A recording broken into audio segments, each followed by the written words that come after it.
Welcome to Raising Consciousness with me, Lou Burrows, where raising human consciousness happens. On this show, I'm joined by guests to cover a range of topics and have conversations that will raise human consciousness for current and future generations. Now, let's dive into today's show.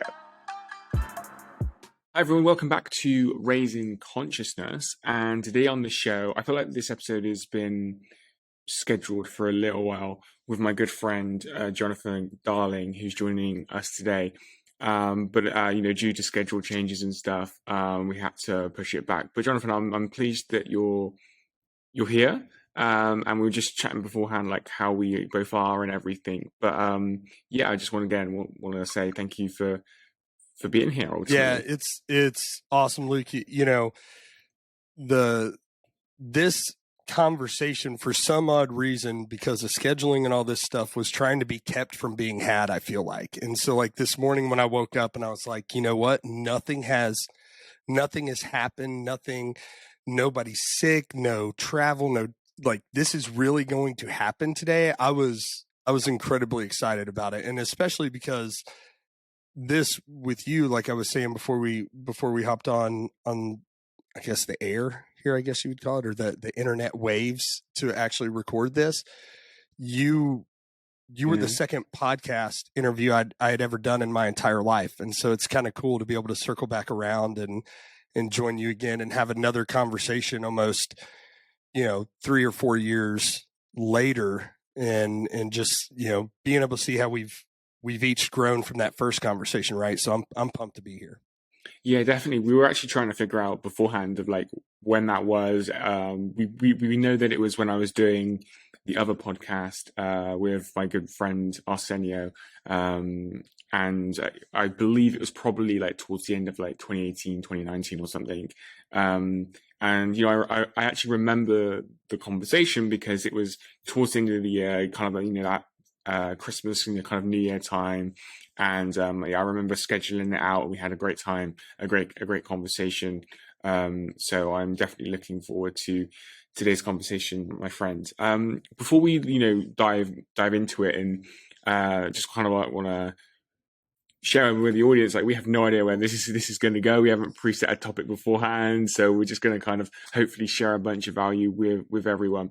I would love for you to kind of share a little bit more about who you are and like summarize what you do ultimately, and maybe like a bit of the backstory, like how you got into it for those who are maybe coming across you for the first time. So I've been in sales and leadership now for almost 2 decades, and everything from running, fitness clubs and gyms at one point to selling facility supplies and tape and bubble wrap and stuff like that to manufacturing plants, to leading teams, and now working with an incredible business partner by the name of Carlo Navarro, and working to build a company called Apostle, which is a lead generation and sales enablement platform where we help people build ideal customer profiles, really helping them find the customers that they serve really well, and then helping them create and craft the messaging and the messaging sequences and stuff like that at scale so that they can reach those ideal customers at scale. And so there's a lot of stuff that we do around that. And, but all of it stems around, and it's incredible, the journey that life takes you on, because I believe all of this started with the passion of experiencing poor sales leadership and struggling through sales to find how, with my gifts, talents, and skills paired with the products, services, and solutions that I have, how do I serve the right people? How do I know who I serve at a really high level? How can I find those people? And really beginning to shift the way that I think about business and leadership, and how truly loving and caring for people and helping them be their best.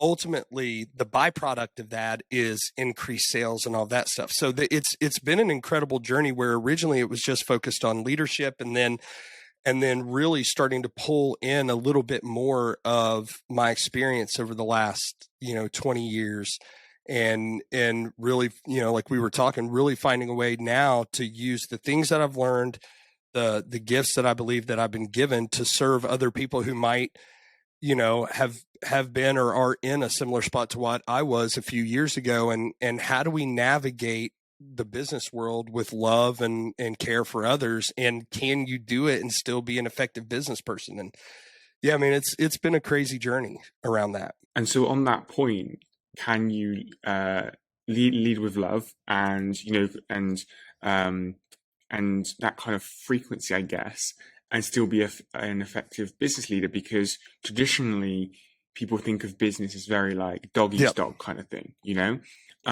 I feel like, especially over the last couple of years, and I'm very still young in kind of in my business journey, right?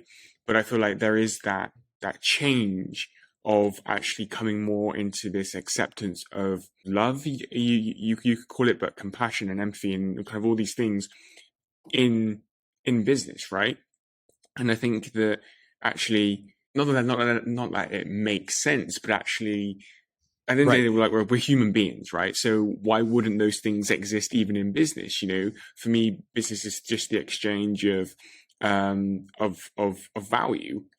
of what one perceives to be valuable. So I would definitely want to touch upon that, because again, more traditionally, and maybe for our older listeners and audience, going way back, it was very much that dog eat dog Well, approach. and the first question that I would ask, Luke, because I love that you said that, because I was actually having a conversation about this, I think like 2 weeks ago, something like that. Have you ever seen a dog eat another dog? So No, that whole never. thing, when people say that to me, Yeah. business is dog eat dog. Like, I don't understand that.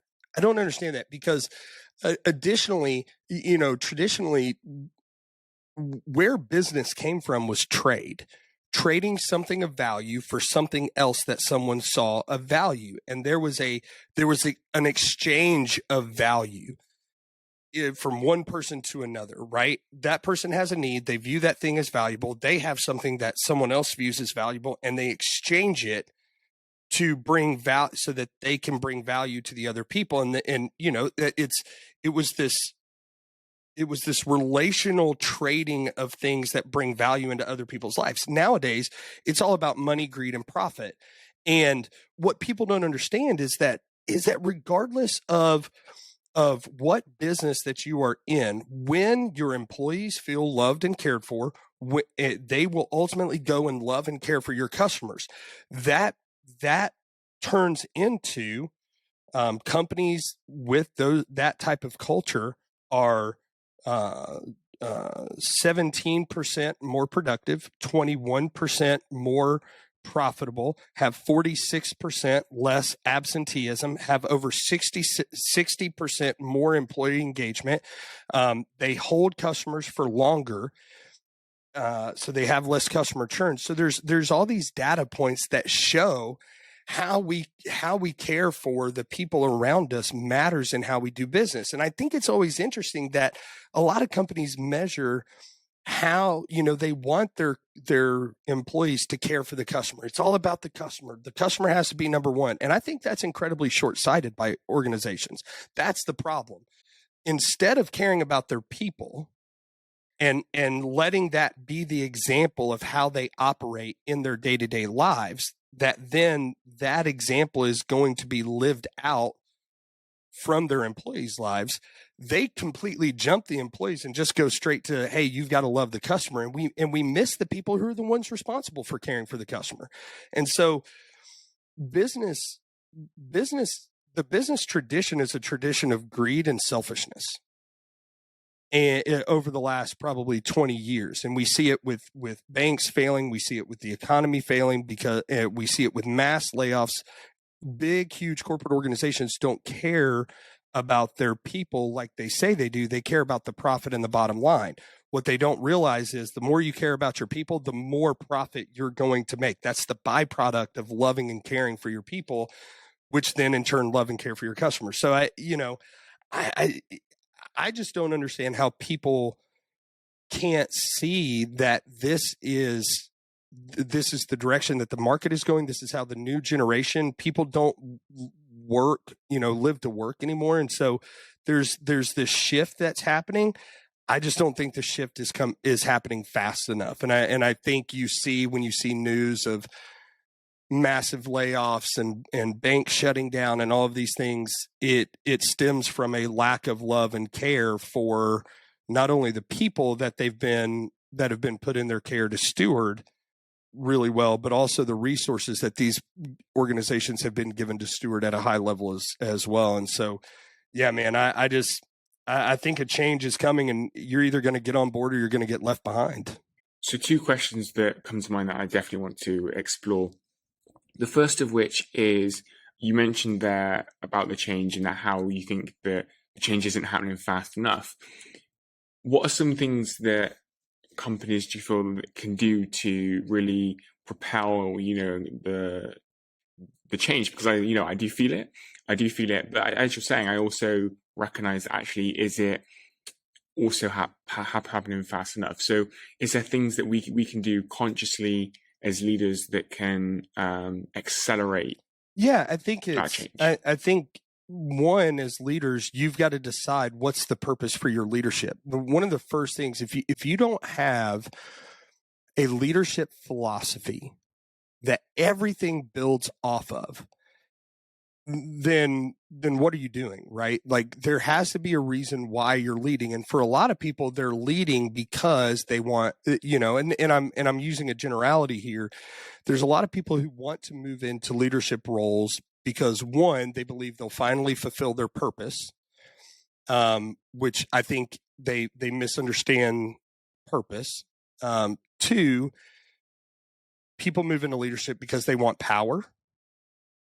Right? They want to be able to have power and authority, and they miss the true reason of why leadership is there, which is ultimately creating influence to influence positive change in other people's lives. And so, one of the first most important thing is that I think leaders have to do within these organizations is do a self audit, and that doesn't take that doesn't take changing how you show up the very next day, right? It which a lot of people think, oh, well, now I've got to change. Boom, snap change. I got to change everything in my life. No, you don't. What you need to do is need to take a moment and you need to self audit and really dive into, why do you want to be a leader? What type of leader do you want to be remembered being? What type of impact do you want to make on the lives of those people that you're leading? And I think what's interesting is, once we start having those conversations and we're honest about it, Jordan Peterson talks about something really interesting. If you really want to find out where you need to change in your life, he says you need to sit on the edge of your bed and ask a question. What are the things that I'm doing that are keeping me from going where I want to go? And honestly answer those questions. See, I don't think we're honest with ourselves oftentimes about what the motives behind why we do what we do. And for leaders, if your motive isn't to care for people and to help them become the best versions of themselves that they can be, then you shouldn't be a leader, period. You should not be in a position of leadership. Because if it's anything other than people focused, you're missing the whole point of it. And so the self-audit, I think, is huge. And then 2, start taking advantage of the small little moments you have of interaction with the people around you every day. And how can you leave them better because you were there?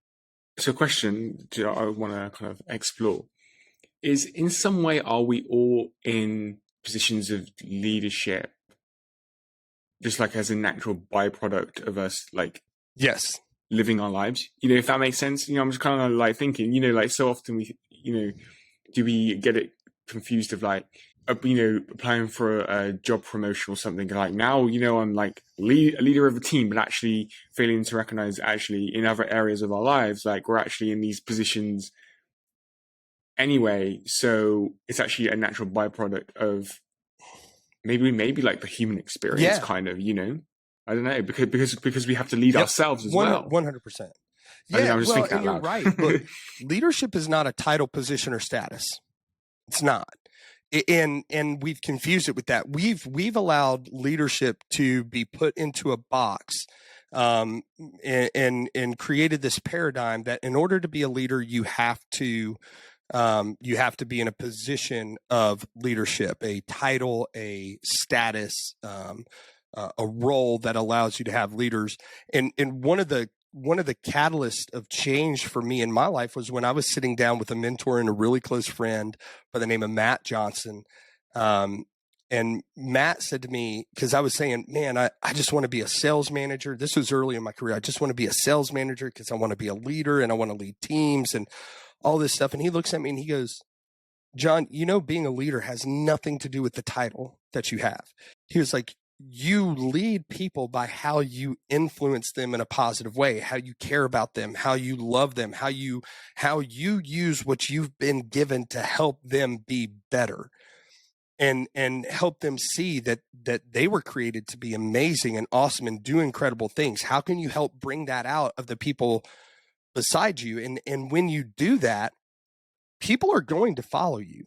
They're because they're going to know that you care about them and they're going to know that they can learn and grow with you. And so it really changed the way that I looked at leadership, to no longer looking at it as this place that I could only lead once I got to this certain place or position, but that every single day, with every single interaction that I have with people, whether it's my kids, my wife, the people down at the grocery store, down from my house, my neighbors, whatever it is, I have the opportunity to love and care about them and to encourage them and to lift them up and to help bring out the best of them. Mother Teresa says, people should leave you being better before they were with you. Right. And I just think that I think we have an opportunity to lead in multiple different areas of our life throughout our day. And once we start understanding that, it's amazing at how different your day-to-day interactions are with people, because now your focus isn't on yourself and what you're getting from people and how they can serve you, but how you can serve people. And to me, that's the key to success. That's the key to life, is making that shift from self-service to serving others. So what's your perspective, I guess, or the wisdom that you share with others when they say about this idea of like, you can't pour from an empty cup? So this is like a concept that I've, in this whole kind of idea of, so I think like my natural byproduct is also to wanting to help people, in give and serve and stuff. And I battle with this kind of challenge in my head of that, and then like self-care, and like looking after myself and stuff. I find it a very interesting balance, like dynamic. And I actually recently took a program that was very much in this idea of kind of serving others. And the course was actually one of the main ideas out of it was around coming out of a me-centered world and into an other-centered world ultimately. And I love that concept. And then I noticed in the situations where I'm in a me-centered world, that can happen because we're all on the journey of becoming better, right? And I would love your kind of wisdom kind of on that. Like, is it a balance? Like, how do people navigate that? That's a great question. So I'm gonna ask you a question first. So when you say you struggle with that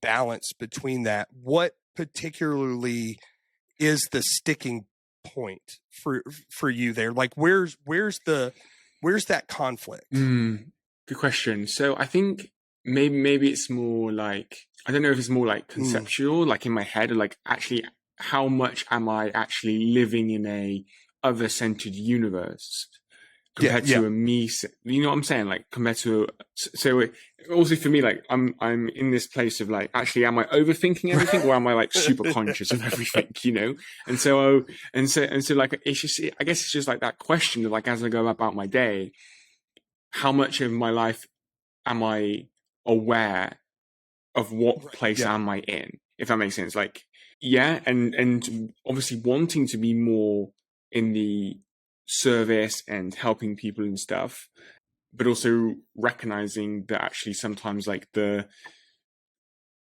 other side can come up. I'm just trying to think of like an actual situation that might give it a bit more context.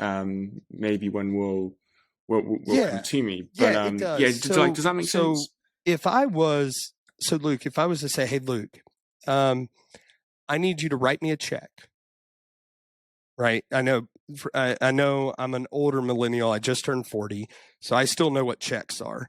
For anybody listening who's under the age of 25, you might not know what a checkbook is. But if I was to ask you to get out your checkbook or to Venmo me, I'll use this. Let's bring it into 2023. If I was to ask you to Venmo me $1 million right now, could you do it?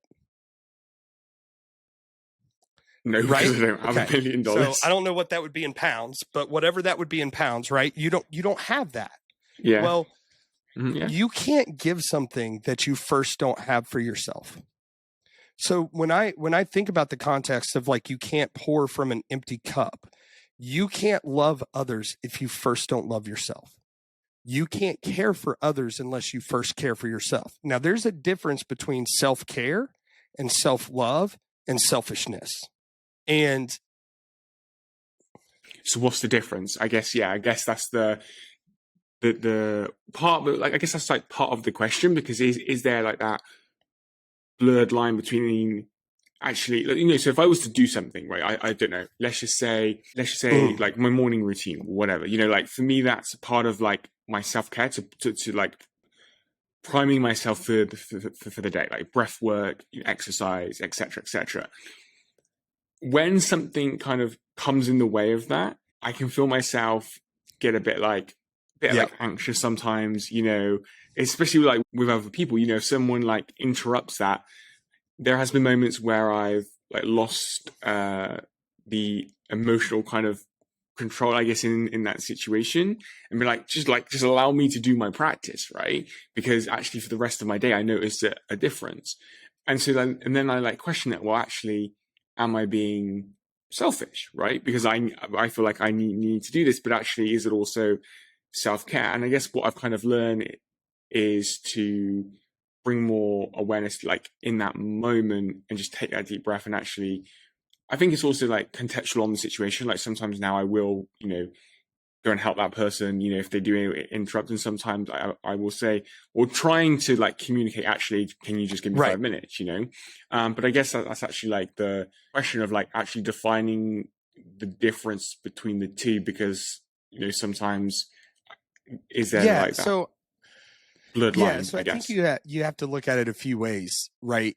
Is self-care is incredibly important. Being able to prepare yourself, having those morning routines, those stuff. Like I have times in the morning that I block off specifically to be able to have my quiet time, to exercise, to do those things, because I know that when I am able to do that, I'm able to show up better for the people that I serve.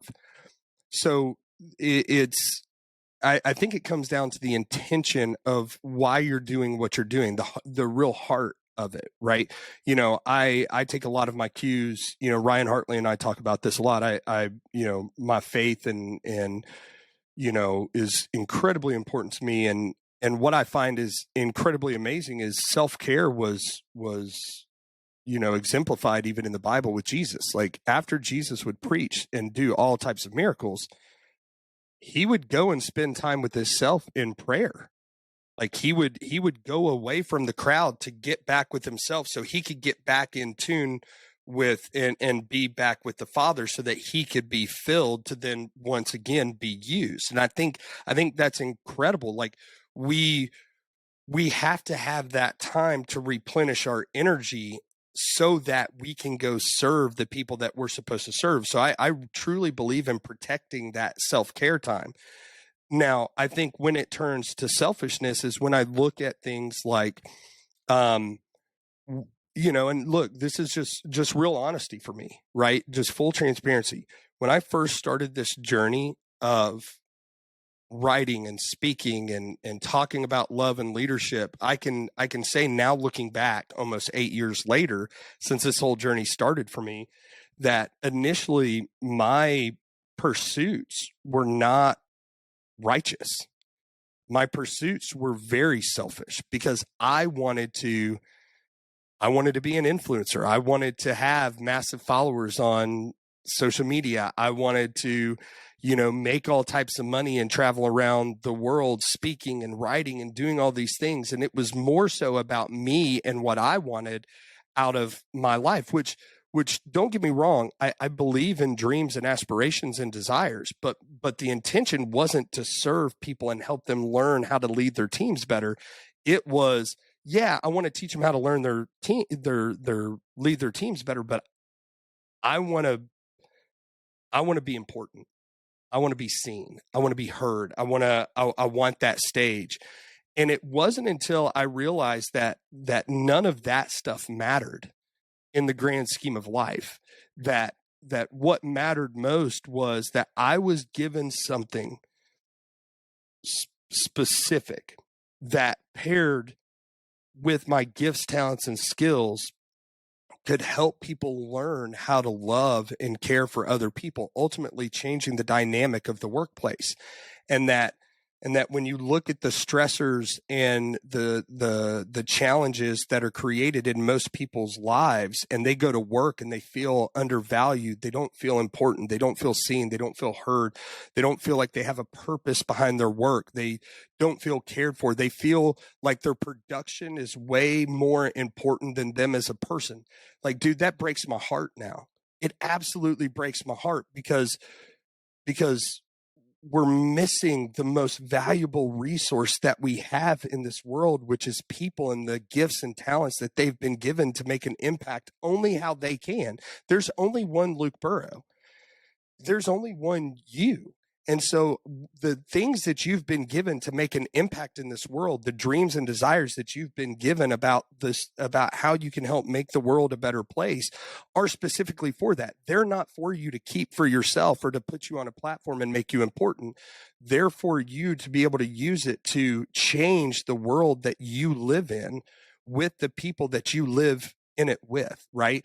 And so I think that's the shift, right? It's self-care is important because look, if I don't have the energy, if I'm not healthy, if I'm not in the right mental state, emotional state, and physical state to be able to carry out this incredible mission that I've been given, what am I, then I'm doing a disservice, right? I'm doing a disservice. So for me, I protect my time so that I can care for myself. But then, if somebody interrupts that, I've also learned how to give a lot of grace and realize that once again, this isn't necessarily about me. And so it's the same way that you do. I'll ask that question. Hey, is this something, can we have this conversation a little bit later? Or is this something that needs to be done now? And to be honest with you, man, there's only a few people that I allow to invade that time. And I say that invade because it is. There's only a certain few people in my circle that I allow to invade that time and to take that time away from me. If you're not within that close circle, then I'm going to protect that time so that I can be filled, so that I can serve you better later. So it sounds like a question of boundaries. And I think that actually, obviously, you've got a family. So it's like, is this, like, I find it sometimes as a challenge, right? And I live at home, right? With, my family at home, like you've got a family. Like, is that also a challenge, and how do you navigate that? And yeah, again, like, is it also a question about boundaries as well? Oh gosh, people are going to hate that I say this, Luke, but I'm going to say it anyway. I don't necessarily believe in boundaries. I just, like, in the context of keeping someone, putting a wall in between me and somebody else, right? That separation. I do believe in proximity. And so there are certain people that I allow to be in closer proximity with me than others.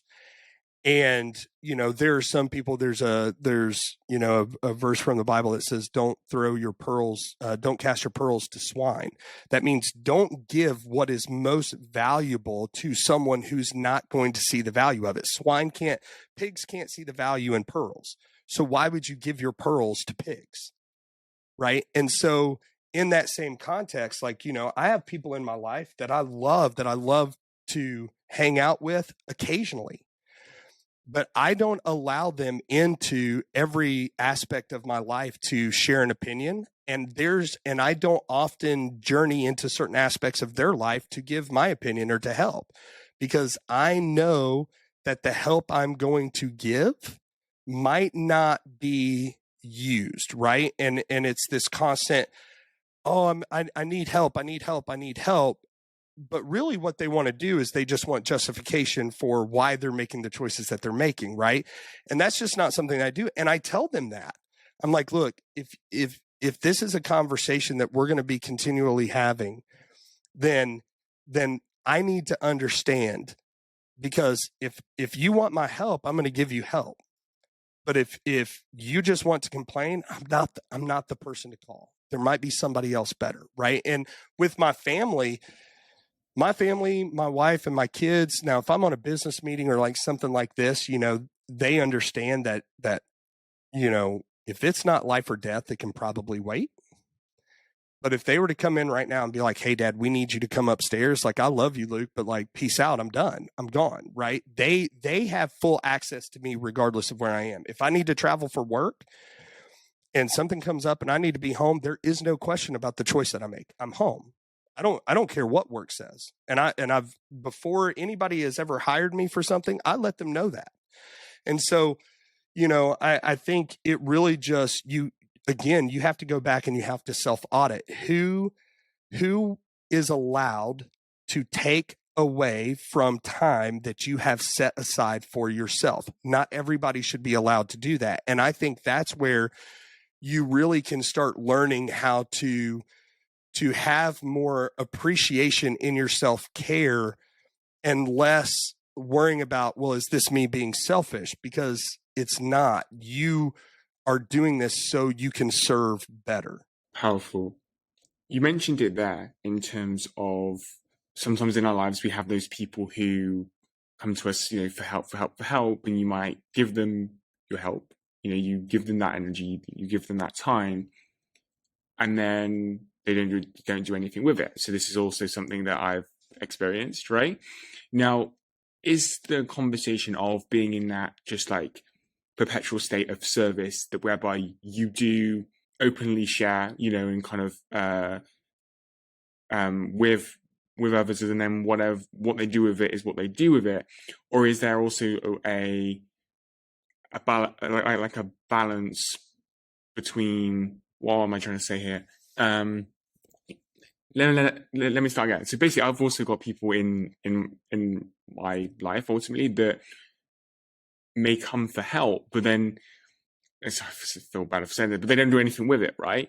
But is that also like my ego kind of seeing that they don't do anything with it, and then feeling, oh well, that was a waste of time, energy, or whatever it is, And I guess my question is, like, when we move into that perpetual state of service, does that actually matter if they take action because you're openly sharing and stuff, and just kind of like navigating that that conversation that you kind of alluded to there?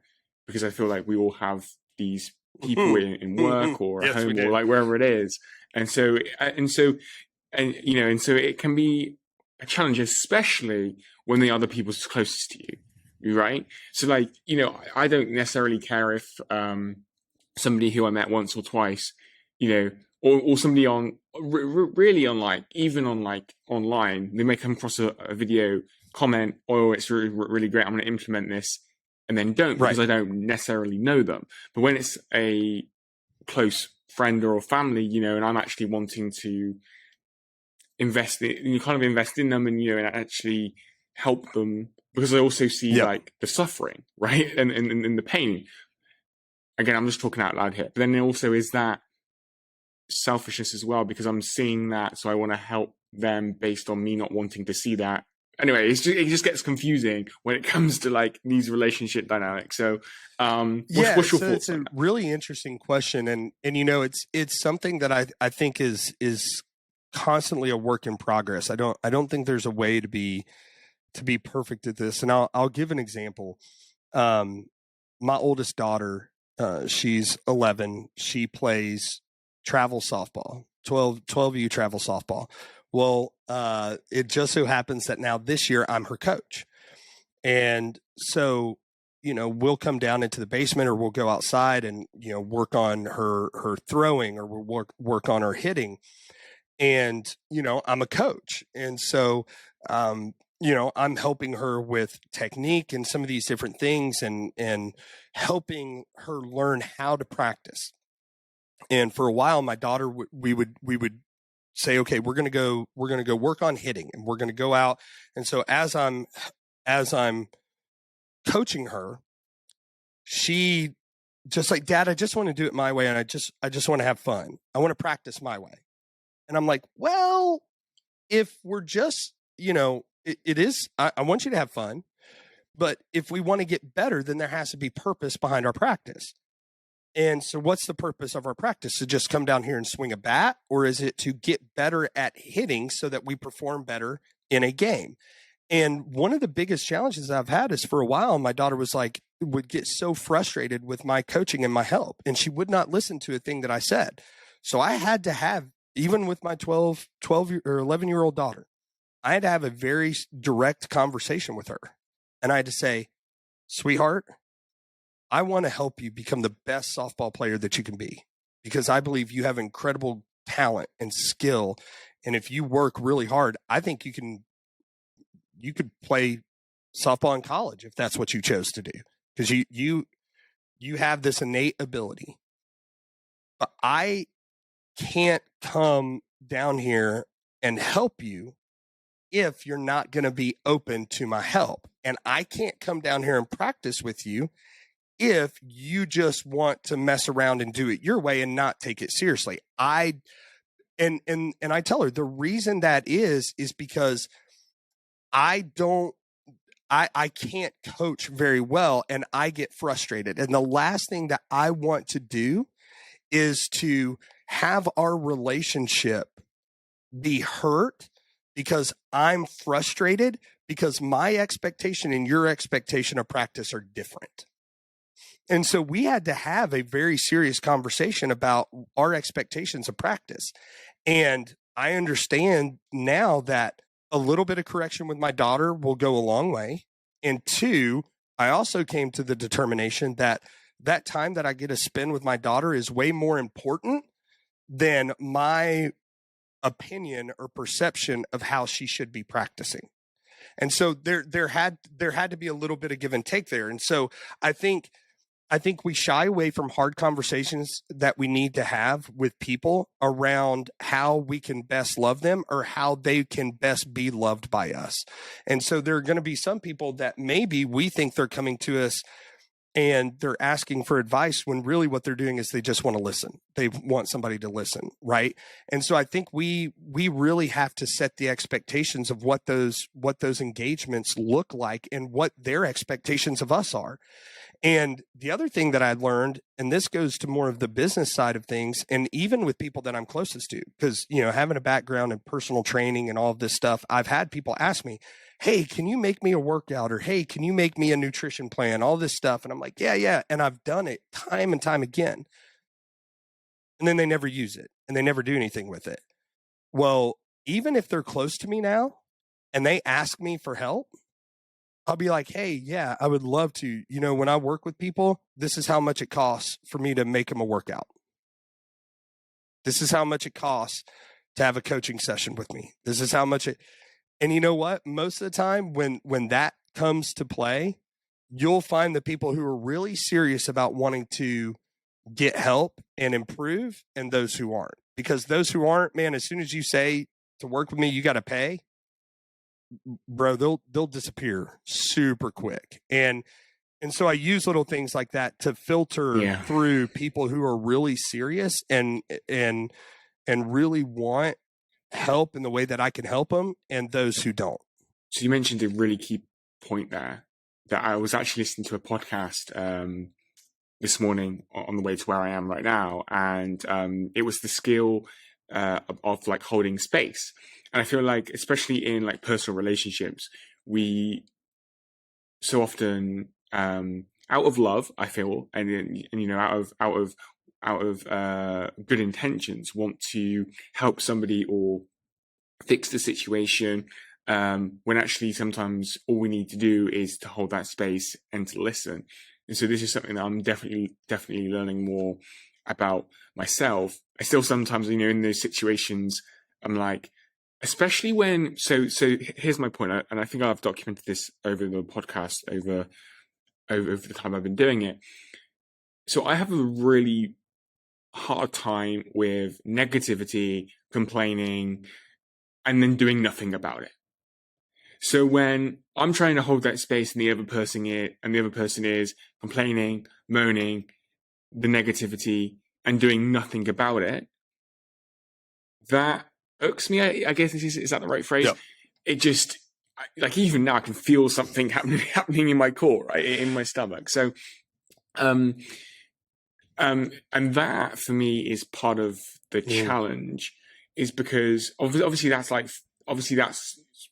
and I've become more aware and conscious on, like, that's to do with my value system, right? That's to do with the beliefs that I hold, and actually not to portray them onto other people. But yeah, you know, it's just something that I've learned about myself, is that I have a very hard time, because then the same conversation happens a week later, and I'm like, what? Like trying, you know, and then I try and understand. I heard this like amazing kind of phrase probably last summer, was that, like, we're all operating from the highest level of consciousness that we can in each moment, right? And so I like always try and like remember that, like, actually these people, same with myself, you know, we're doing our best and we're operating from the highest place of consciousness in that moment. But yeah, I just kind of wanted to share that, because that's something that I have a kind of hard time with, I guess. And I wonder if any words of, like, if you've experienced that, or any words of wisdom that could you pass on to, obviously, both myself and to listeners, if they also face that, because yeah, that's something that I have a hard struggle time with that too, man. Honestly, you know, my wife would tell you that I'm a obnoxious optimist. Dude, I just believe there's Same. always a way that it's going to work out. I just don't believe that there's that, you know, I was saying this literally on a podcast I was on earlier this week. Shout out to Bennett and his podcast, The Greatest People You've Never Met. It was a really great conversation, but I said, you know, it doesn't matter what's going on in my life. It doesn't matter how bad it seems, because I just know that in the end I win anyway. Like for me, like in the end, I'm going to win anyway. And my faith plays a lot into that. But I, you know, my wife is someone who is typically more reserved to what could go wrong versus what could go right. And, you know, we've been married for 13 years, and that was something that I struggled with for a long time. And, you know, when I hear people being super negative about things and never doing anything about, you know, making it change or whatever, there's a part of me that sometimes just like, oh my gosh, like what, like why are they like this? And I, like, it's so hard for me to be in conversations with people that just everything is falling apart. And, you know, what I've learned is, one, to give a lot of grace in those situations, because, you say that you learn that they're operating at their highest level of consciousness, right? And what I would say is maybe a little bit opposite, that they're making a choice of their outlook, right? They're choosing to look at the future in a way of what could go wrong versus what could go right. And I think that's where a lot of anxiety and a lot of worry and fear comes from, is this creating of stories of a future and all of the horrible things that could happen and all the negativity and everything that's going wrong and how it will always go wrong. Well, that's just a story that you're choosing to tell yourself and believe. It's a choice. And I think that, Mm. if we're going to change the world and help people see that their future is something that they get to choose, and it's a moment by moment choice in how they show up and their outlook on, like, look, if you believe everything is going to be horrible and your life is awful and everything is negative, and that's what you're constantly focused on, then that's what you're going to find in this world. It's what you're going to find. And it's a choice of attitude, right? And Yeah. it's a choice of focus and vision. And so, but I think it's important to give a lot of grace to people who might not understand that or might not have the ability in the moment, because they're so fueled by their emotions, which lie to you constantly, that that we have to have grace and we have to meet them where they are. I think oftentimes the reason why we get so frustrated, or why I get so frustrated, is because I want people to be where I am and see the world through my eyes, and how much possibility there is in the world, and how dreams are come true all the time, and miracles happen and great things happen to people every single day. And other people don't view the world like that. And I can either be cynical about that and negative, right? And negative about their viewpoint and be like, oh man, those people are, or I can be like, my goodness, it breaks my heart that they can't see the possibility for their future, and just how amazing they are and the gifts that they have. And so it allows me to give grace and meet them where they are. And instead of telling them how they can change, I think that's where our the stories that we can share with people about similar situations in our lives, and how we've overcome certain situations through conversation and sharing stories with them is incredibly impactful. But I think we just have to be very patient and very grace filled with people who might not be on the same wavelength that we are, knowing that positivity, just like negativity, is contagious, right? And the more positive we are, the more love filled we are, the more that we let that love flow from us to them. That's how we help them shift. And if they don't, I'm telling you, you won't have to kick negative people out of your life. When you're a super positive person and they come to you and you don't let them sit in their negativity with the conversation, um, bro, negativity loves company. They're going to find somebody else to go talk to, because that's ultimately what they want. They want somebody to sit in their misery with them. And I'll meet them where they are. I'll be very empathetic, but I'm not going to sit there with them. And if that's what they want to do, they'll learn very quickly. I'm probably not the person that they want to be spending a majority of their time with. Yeah, I mean, there was obviously I mentioned beforehand about this kind of course program I took, and there was one point actually on this conversation, and I'm also view myself as an optimist, and that doesn't mean that I don't get down from time to time, but in those moments I like go within, right, and kind of that introspection, and try not to allow that to um overflow onto others. And also I can always see the light, like I might be in this dark tunnel, but I can always see the light, and just having that faith and trust and ultimately belief is something that I don't really know where it's come from. But it's definitely there. But in this program that I was taking, it was actually saying that it's not even necessarily a conversation of positive or not, right?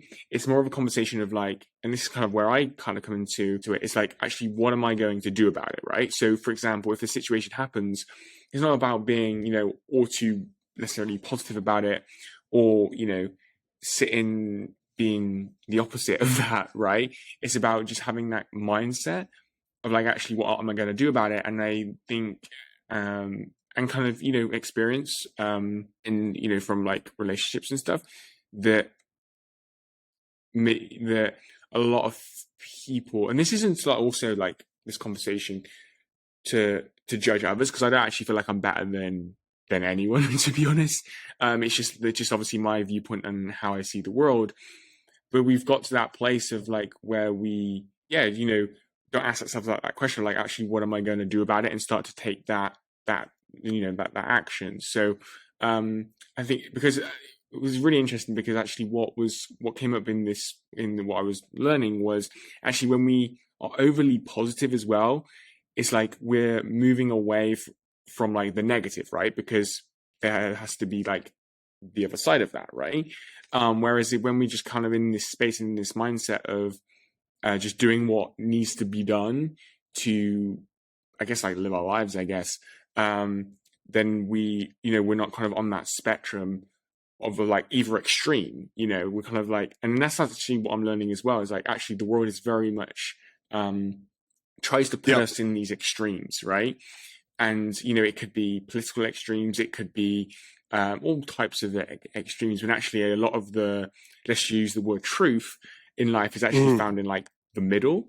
And I think that's something that to come back to. So yeah, I mean, in the time that we have left, I don't know like your thoughts on that, but it's just some things that I picked up on, Luke, over the past few months. I think we drastically misunderstand that it doesn't have to be one or the other. I think when people go, "Oh, you're so positive, you're so optimistic," bad shit still happens in the world. Yes, it does. And I can still have a positive attitude about how I'm going to respond in that negative situation. Like negative crap happens all the time, every single day. The choice of how I show up and how I respond is my choice. And I think we give away our power of choice all day, every day, and become victims of our circumstances. And until we learn that, this is something when I coach and I talk about it all the time: attitude, effort, compete. Your attitude determines your effort. Your effort determines how you compete, and we compete at everything. We compete at